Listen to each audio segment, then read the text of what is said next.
dapat nikmat sudah dia dapat. Jadi kita buat ibadah. Sudah tentu akhlak kita kat Mekah, hati kita bersih tu kan. Mak bapak kita pada tempat yang sewajarnya.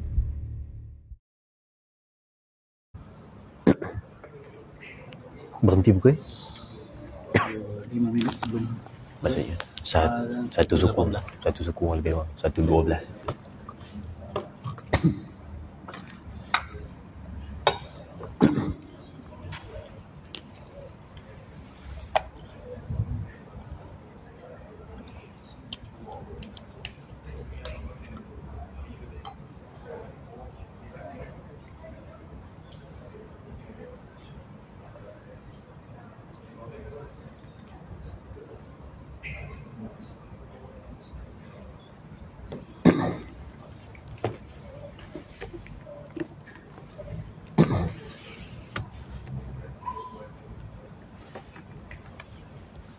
أعوذ بالله من الشيطان الرجيم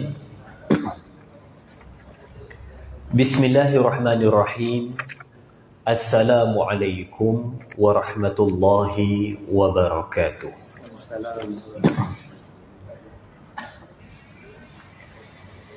الحمد لله رب العالمين والصلاة والسلام على أشرف الأنبياء والمرسلين وعلى آله وصحبه أجمعين رب اشرح لي صدري ويسر لي أمري واحلل عقدة من لساني يفقه قولي اللهم صل على سيدنا محمد اللهم صل على سيدنا محمد اللهم صل على سيدنا محمد وعلى آل سيدنا محمد لا حول ولا قوة إلا بالله العلي العظيم وبعد الحمد لله. Pertama dan selamanya syukur pada Allah Subhanahu wa taala. Yang saya hormati dan dikasihi seluruh kepimpinan di Surau Putra Al-Ami di Putrajaya, Tuan Imam, Tuan Bilal, tuan-tuan yang hadir pada tengah hari Jumaat yang berbahagia ini, dan juga yang menyaksikan di siaran secara langsung.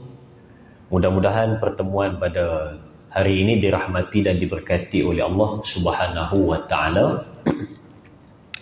Dan alhamdulillah dapat lagi kita menghidupkan kehidupan, menghidupkan hari kita sebenar hari raya mingguan ataupun disebut sebagai Jumaat Sayyidul Ayyam. Ada yang panggil juga sebagai hari raya mingguan untuk orang Islam. Bila tiba saja Jumaat ni, kita berduyun-duyun dan bersungguh-sungguh lebih daripada biasa untuk kita mengerjakan ketaatan kepada Allah Subhanahu wa taala. Di samping kita menanti masuknya azan waktu solat fardu zuhur pada 1:18 petang, kita sama-sama membuka tirai perbincangan dengan kita nak melihat kitab Hayatus Sahabah, perbincangan tentang sifat baginda Nabi SAW, yang mana dulu saya pernah datang lama pada kuliah subuh. Saya bawa berkenaan dengan pada bahagian yang pertama tentang perihal sifat-sifat baginda Nabi SAW. Dan pada petang ni kita nak lihat pula bahagian yang kedua berkenaan dengan cucu kepada baginda Nabi SAW. Sebelum ni kita baca Sayyidina Hasan. Dia tanya kepada pakcik dia Sayyidina Hindun bin Abi Hanah, yakni juga sepupu kepada baginda Nabi SAW. Dia tanya tentang perihal zahir, batang tubuh baginda Nabi SAW. Jadi yang ni kita nak tengok pula cucu yang kedua. Gandingan di antara nama Sayyidina Hasan ni, ada seorang lagi nama dia Sayyidina Husain. Sayyidina Husain, dia pernah bertanya kepada ayahandanya tentang pembawakan baginda Nabi SAW bersama dengan orang yang duduk di samping baginda. Lalu ayahandanya Sayyidina Ali bin Abi Talib pun cerita, bagi tahu macam mana perwatakan Rasulullah dan macam mana pembawakan Rasulullah dan macam mana Rasulullah kalau duduk bersama dengan masyarakat, macam mana perilaku Rasulullah. Sebab kita ni kalau nak tengok contoh terbaik, nak tengok macam mana peribadi yang baik, seseorang manusia yang bergaul di tengah-tengah masyarakat, maka tak lain tak bukan tengoklah pada Nabi Muhammad sallallahu alaihi wasallam. Tuan-tuan ingat 3 benda. Sebelum kita baca ni, kita ingat 3 benda. Manusia ni duduklah di tengah-tengah masyarakat mana pun, dia akan ada 3 jenis. Dia akan ada 3 jenis. Jadi kita tengok tengah hari Jumaat ni, kita hak mana satu? Dia ada 3 jenis. Yang pertama, ada manusia yang duduk di tengah-tengah masyarakat, dia ni suka tolong orang dan menggembirakan orang. Suka tolong manusia dan menggembirakan manusia, dan orang pun kenal dia, semua orang tahu dia dengan sikap dia yang baik. Suka tolong orang, orang kenal dia sebagai pemurah. Dia suka bantu orang, orang kenal dia sebagai manusia yang bagus dan baik peribadi. Ni nombor 1. Rata-rata kita semua di tempat ada orang macam ni. Yang kedua, ada pula manusia golongan kedua, yang dia ni duduk di tengah-tengah masyarakat, dia suka tolong orang, dia suka bantu orang, tapi seorang pun tak kenal dia. Yang tadi semua orang kenal, semua orang maklum. Yang nombor 2 ni seorang pun tak kenal dia. Orang tahu ada hak sponsor benda ni. Orang tahu di surau tu ada yang sponsor makan tiap-tiap Jumaat waktu orang datang sembahyang Jumaat. Tapi orang tak tahu siapa dia yang sponsor, siapa dia hak bagi. Pernah jadi di satu tempat, di satu masjid. Ya. Saya pi, ni cerita betul ni, tak bohong. Saya pi, lepas tu dia penyembah, dia kata, dai nak tahu, dia kata, sini dulu dia kata ada cerita. Memang mengejutkan. Saya kata, apa benda yang mengejutkan? Dia kata macam ni, tak tahulah dai terkejut ke tak, tapi cerita ni macam terkejutlah juga, dia kata. Cerita dia apa? Dia kata macam ni, ada dulu dia kata berlaku, tiap-tiap Jumaat mesti ada duit 1,000 berikat getah dalam tabung Jumaat. Tiap-tiap Jumaat 1,000, bukan 10 ringgit, 1,000. Kalau duit 100, 10 keping, 50 ringgit ada 20 keping. Kalau 20 ringgit, tuan-tuan kira sendiri. Oh, semua nak bagi tahu. Dia ada 1,000 berikat getah bulan tabung. Mereka buka lepas Jumaat kira ada, buka lepas Jumaat kira ada, tapi siapa bagi tak tahu. Jadi dia kata, macam mana kita nak tahu siapa bagi? Saya makin lama makin seronok juga. Dia kata, macam mana kita nak tahu siapa yang bagi? Maka dia kata, kita tengoklah, mana tahu kot satu hari ni tak ada ke apa ke. Dia kata, nak dijadikan cerita, ada satu bulan tu, ada beberapa orang ahli qaryah di situ pergi buat umrah. Bila pergi buat umrah, duit 1,000 tu tak ada. Tak ada duit 1,000 tu. Jadi mereka kata macam dah nak dapat, tapi ada satu kerja lagi. Yang pergi bukan seorang, ramai. Jadi dah ramai-ramai tu siapa? Takkan nak pergi tanya seorang-seorang, ada letak 1,000, ada letak 1,000. Takkan nak pergi tanya, tobat dia tak mengaku. Jadi dia kata itulah ceritanya. Siapa bubuh tak tahu. Tapi kita nak teka-teka, kita pun tak tahu siapa. Ni saya sebut tadi jenis manusia nombor 2. Dia suka buat benda baik, perangai dia baik, perangai dia bagus. Dia suka tolong orang, suka bantu orang. Tapi seorang pun tak kenal siapa orang. Tuan-tuan semua yakin, sini mesti ada juga golongan nombor 2. Golongan nombor 3. Bila hidup di tengah-tengah masyarakat, ada golongan yang ketiga, dia ni tolong orang pun tidak, menyusahkan orang pun tidak.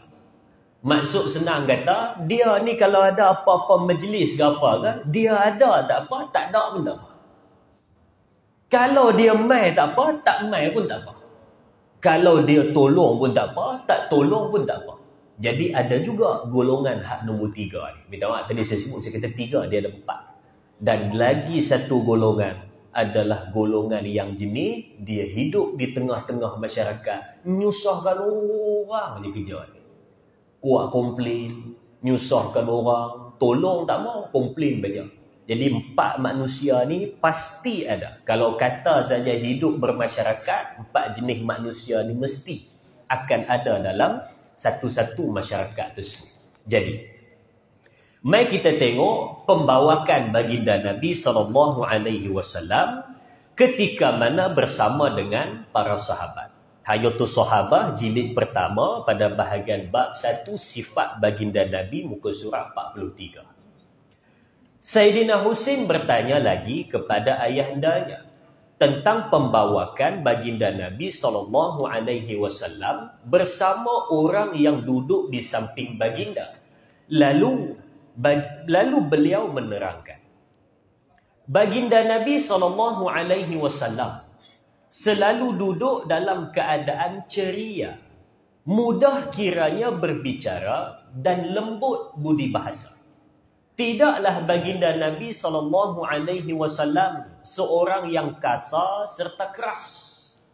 Dan juga tidak suka berteriak ke sana ke sini.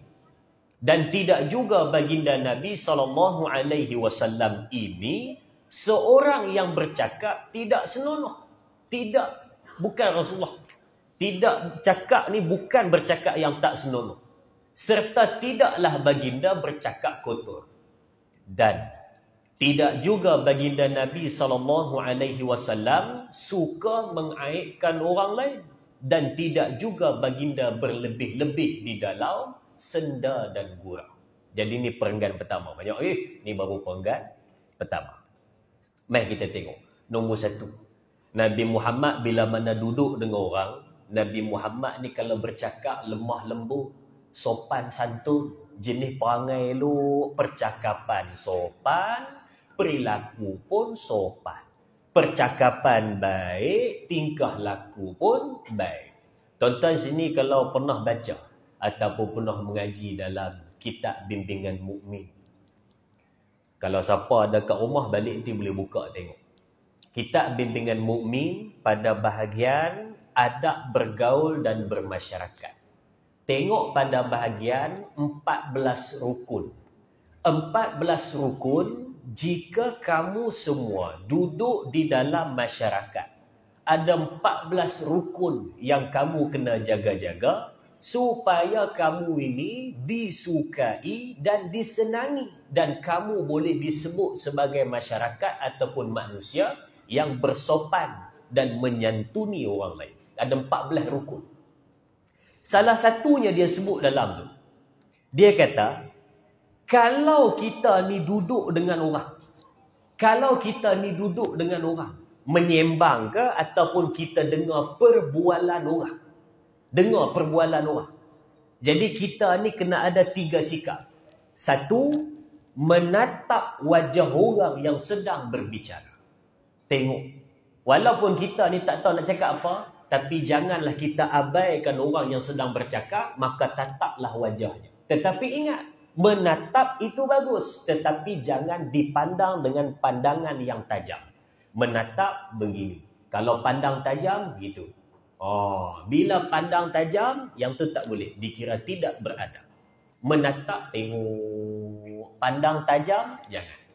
Yang kedua, kalau ada orang tengah bercakap, ataupun kita duduk dalam satu-satu majlis yang ada orang duduk dengan kita, maka nombor 2, janganlah kita ini duduk seperti mana orang yang tak tenang, seolah-olah orang yang nak melompat cepat-cepat bangun. Maksud dia duduk tak tenang. Kejap melunjuk, kejap ke depan, kejap ke belakang, kejap ke kiri, kejap ke kanan. Dia kata lenguh nak dia tak apalah duduk kerusi sedap, kerusi gaming sedap lah dia tak. Kami ni duduk, saya ni duduk kerusi gaming ni tak sebesar nikmat tuan-tuan lagi. Dia siapa duduk dalam majlis ilmu ni, dia akan dapat 3 nikmat paling besar. Orang lain tak dapat. Hanya certain je. Bahasa Melayu certain tu apa dia? Certain bahasa Melayu apa dia? Sesetengah. Biasa cakap bahasa Inggeris nak sebut bahasa Melayu tak faham. Sesetengah manusia aja dapat. Apa dia 3 kenikmatan tersebut? Yang pertama, saya ucapkan tahniah kepada sesiapa yang dapat duduk bawah kipas. Oh, itu tak semua orang dapat. Yang kedua, saya ucapkan tahniah pada siapa yang dapat tiang mahupun dinding. Oh, itu tahniah betul. Yang ketiga, tahniah tuan-tuan. Kalau tazkirah Jumaat tu penceramah dia satu nada. Faham satu nada? Satu nada ni jenis baca kitab slow. Yang tu tuan-tuan nama dia syurga dunia. Oh, kita duduk di ofis bukan boleh tidur. Mai ke tazkirah Jumaat ni tak payah suruh tidur. Oh, dia. Betul. Jadi tahniah saya ucapkan. Dia kata lenguh lah. Lenguh. Tapi jangan duduk seolah-olah orang yang tak tenang. Sebab yang bercakap tu rasa tak tenang. Orang yang nak dengar pun rasa tak tenang. Jadi kita ni duduk elok-elok sebab orang ni nak selesa duduk dengan kita. Yang ketiga. Kalau kita duduk dalam satu-satu majlis, mendengar orang bercakap ataupun kita duduk mendengar, maka hati-hatilah. Jangan sesekali kita ini memotong percakapan manusia kecuali bila perlu ataupun potonglah dengan beradab. Sebab baginda Nabi SAW diceritakan oleh Sayyidina Hendon bin Abi Halah. Rasulullah ni kalau orang sedang bercakap, Rasulullah dengar, perhatikan. Dan Rasulullah tidak akan memotong percakapan manusia kecuali 2 benda. Yang pertama, perlu dipotong. Yang kedua, orang ni dah melampau batas. Bercakap dah melalu, pergi ke mana-mana dah tak tahu punca ni, maka boleh potong. Dan yang kedua, kalau ada benda mustahak. Dia tengah bercakap, tiba-tiba, minta maaf tuan, saya mencelah sikit, kenapa? No. Ada kereta siapa tu, berlampu tu, bateri tu, tak padam lampu, takut habis bateri. Cuba bagi tahu siapa punya tu, minta maaf tuan, saya mencelah, baik teruskan balik. Tu tak apa, sebab ada keperluan. Tapi kalau tak ada apa-apa, jangan potong. Jangan potong. Hari ni kita suka potong orang cakap. Jadi ini satu benda adab ketika mana bersama dengan manusia. Baik.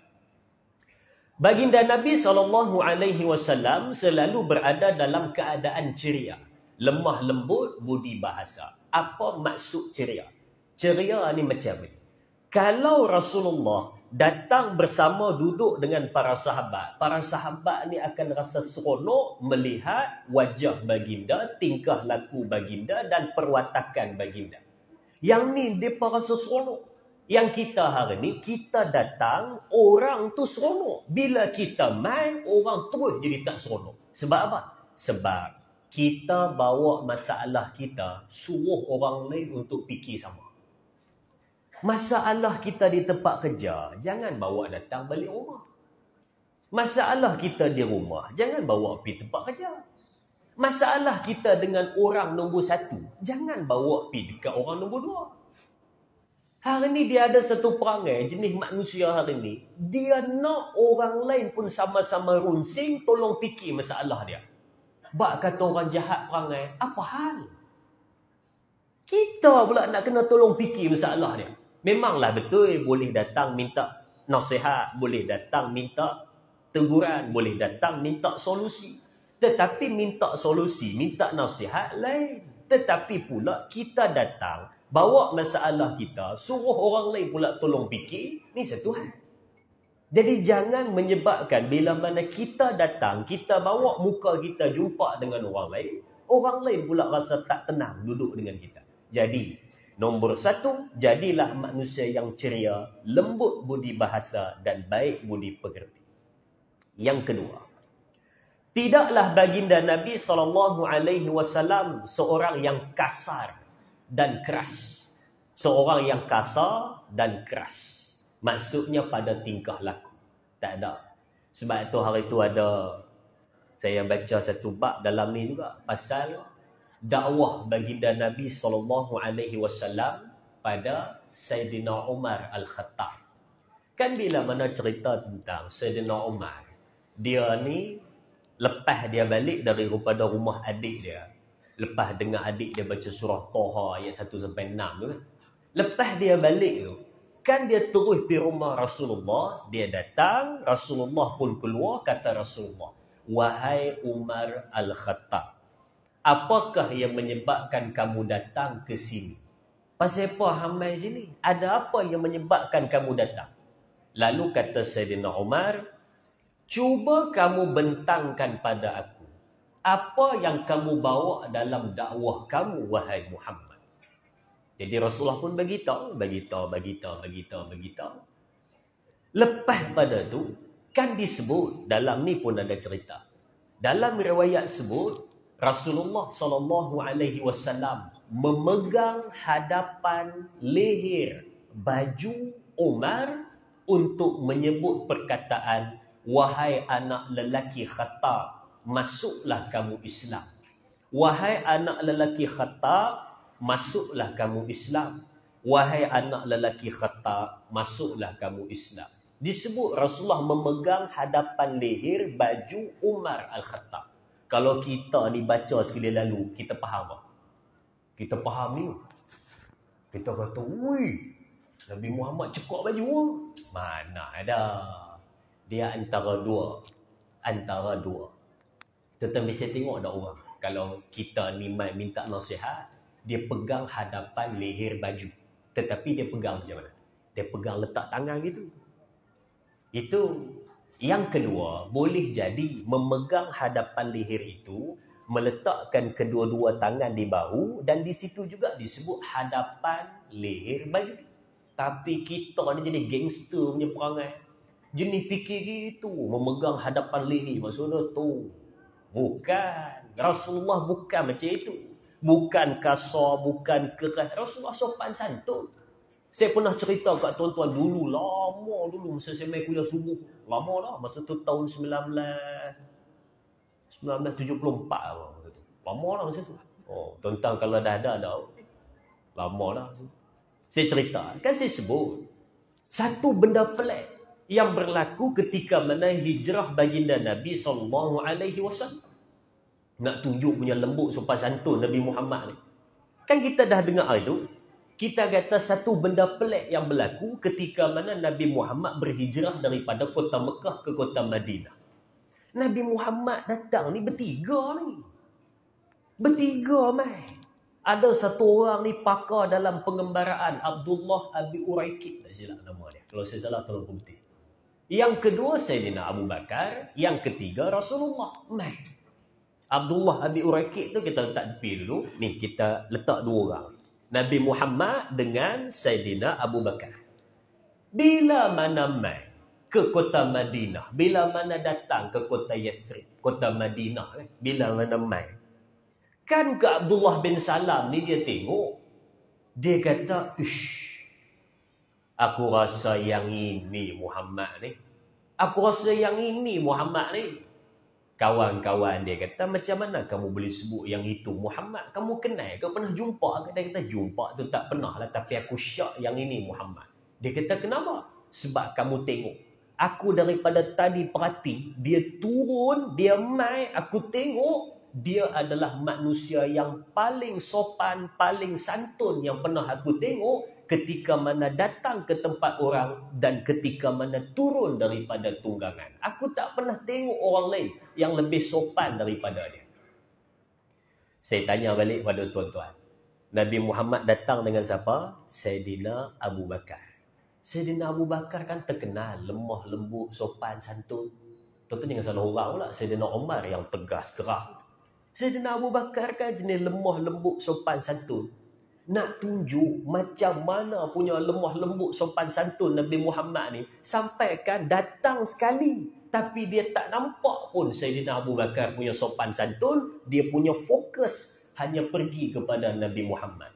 Sedangkan kalau kita macam hari ni kan, dua orang datang, dua-dua cantik, dua-dua handsome, dua-dua baik, dua-dua elok, tapi seorang ni dia lebih sikit, mesti kita akan sebut macam ni. Aku tengok dua-dua ni smart. Yang itu smart, tapi seorang ni lebih smart daripada yang tu. Biasa kita sebut je ni. Tapi yang ni tak ada langsung sebut. Sebab fokus hanya pada di situ. Tunjuk punya baik ni. Lemah lembut sopan satu ni perangai. Turun daripada tunggangan pun, dia dah jatuh cinta melihat akhlak Nabi Muhammad SAW. Seterusnya, Nabi Muhammad tidak suka berteriak ke sana ke sini dan tidak juga baginda bercakap kotor dan tidak senonoh. Berteriak. Hari ni kita suka teriak. Kalau tengok orang tu ada duk jauh, lebih baik kita ni mendekati untuk menyampaikan sesuatu berita kepada dia. Jangan jerit-jerit. Jangan terpekik-terpekik. Jangan terlolong-terlolong. Kan? Melainkan kalau betul-betul terpaksa pekik, baru buat. Contoh, tuan-tuan duk dengar kuliah ni tiba-tiba ada nampak budak kecil melintas jalan. Sikit lagi nak kena langgar dengan lori hantu. Tiba-tiba tuan-tuan terdengar, oh, tak boleh pekik. Kena pergi. Kalau tuan-tuan pergi, habis. Yang tu boleh pekik lah. Dek! Lori tu! Oh, tu boleh lah pekik. Takkan nak pergi dekat-dekat. Sabar. So, 200 meter berjalan. Oh, sampai situ beritahu. Dek, lori ni tak sempat bagi tak. Maka dalam keadaan tersebut, tak apa. Yang disebut di sini tanpa sebab, saja-saja dan menjadi rutin harian dia. Jenis pekik-pekik, tololong-tololong. Saya memang jenis suara kuat. Tahu. Tapi tolonglah kontrol volume tu. Saya memang jenis cakap kasar macam ni. Saya memang jenis cakap berteriak macam ni. Mana ada. Kena kontrol lah supaya kita ni nampak perangai hak baik. Dan seterusnya. Tidak pula baginda Nabi SAW mengaibkan manusia dan tidak pula baginda Nabi suka bergurau secara berlebih-lebihan. Tak aibkan orang. Hari ni zaman sekarang ni mengaibkan orang ni dia dah jadi rutin harian. Dia tengok satu benda yang tak kena pada manusia. Dia tengok satu benda yang boleh buat berita. Dia tengok satu benda yang boleh menjatuhkan orang lain, bawa keluar, sebarkan. Supaya orang lain dihina, aku dipuji. Oh, dia main dah perangai macam tu. Dia main satu perangai lagi di akhir zaman ni. Orang yang jenis mencari-cari keaiban manusia. Mengintai-ngintai keaiban manusia. Intai keaiban manusia. Duk tengok intai. Ada dalam Tanbihul Ghafilin. Tanbihul Ghafilin, karya Agung Al-Faqih Abu Laith Al-Samarqandi. Dalam bab solat 5 waktu. Minta maaf, bukan solat 5 waktu. Azab kubur. Azab seksa kubur dan kengeriannya. Seksa kubur. Bab yang ketiga kalau tak silap. Jilid pertama, bab ketiga. Dalam tu ada diceritakan. Kita ada bagi 10 minit je. Mana ada? 4 minit, 5 minit. Cepat sangat masa berlalu. Tanda-tanda akhir zaman. 10 minit. 10 minit cantik. Ada satu cerita ni. Di balik tetapi tengok. Tanbihul Ghafilin, bab ketiga. Ada satu orang. Dia orang soleh. Dia ni lepas kebumikan apa nama sepupu dia. Lepas kebumikan settle sepupu dia. Lepas tu dia pun balik. Bila balik, dia nak beli barang. Bila beli barang, pegang-pegang dompet, kata, mana dompet? Rupa-rupa jatuh dalam lubang kubur.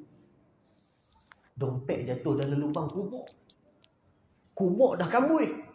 Dompet kat dalam. Kalau kita hari ni, kita akan sebut perkataan apa?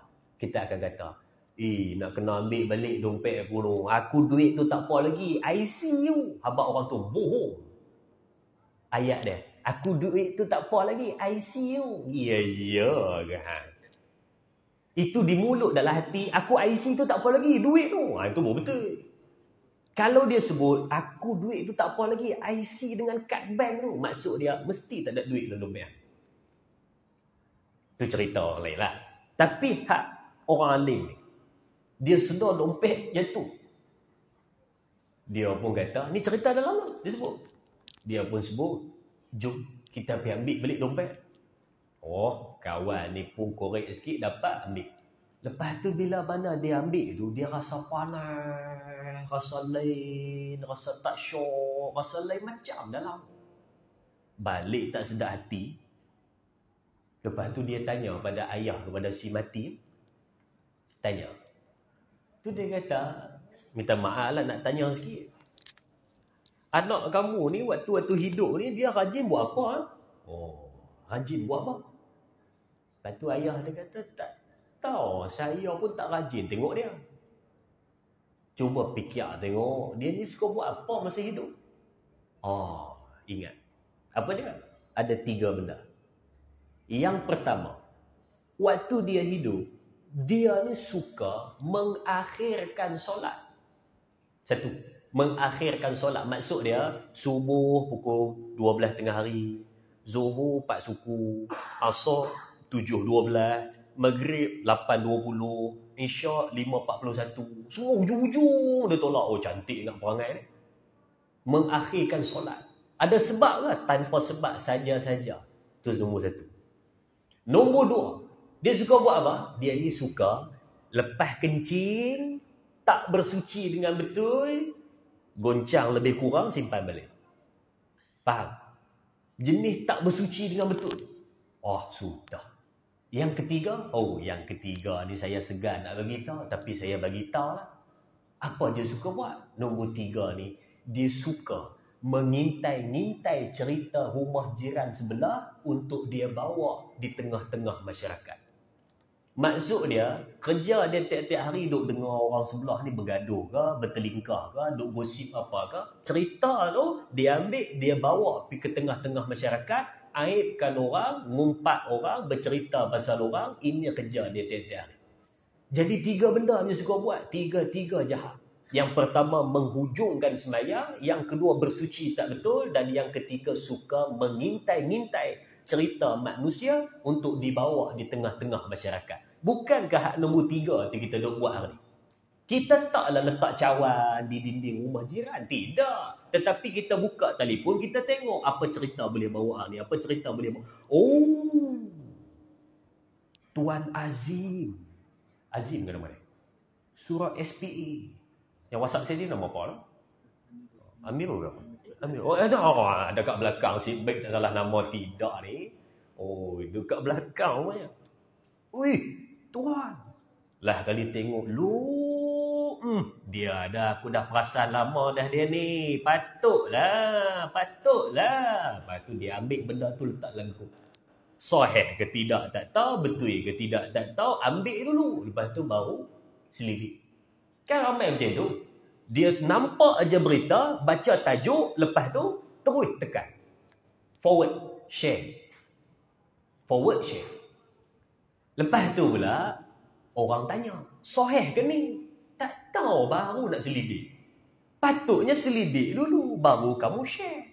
Ini share dulu, baru selidik. Macam mana kita ni? Itu pun lepas sembahyang, doa minta syurga. Macam mana? Fitnah orang, mengumpat orang, buka aib orang dalam doa. Ya Allah, bagilah aku syurga Firdaus. Ya Allah.